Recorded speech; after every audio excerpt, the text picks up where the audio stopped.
So I just got very good, or good enough at just complying to get through and trying to avoid as much as possible. And that, I think that's really unhealthy for people. I think it really took a toll on me. Would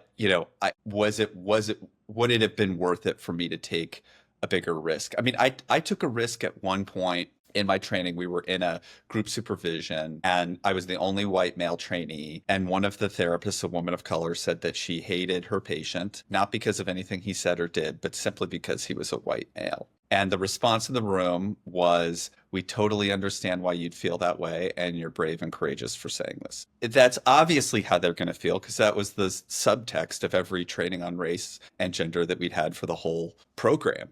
But of course she'd be praised and celebrated for that. I didn't say anything. It came back the next week and I felt like I just had to say something, not because I thought it was going to persuade anybody, not because I thought it was going to advance anything, but just because I felt like I needed to say it for myself. And I said, I'm the only white male in the room. Do people feel that way about me? And obviously it's crickets. People avoided it. But after I said that, I got antagonism, large and small, for the rest of the time I was in the program. Like, I'd be booking a therapy room and all of a sudden there's a problem, there's gossip, there's this and that, and all of a sudden conflict's coming up everywhere.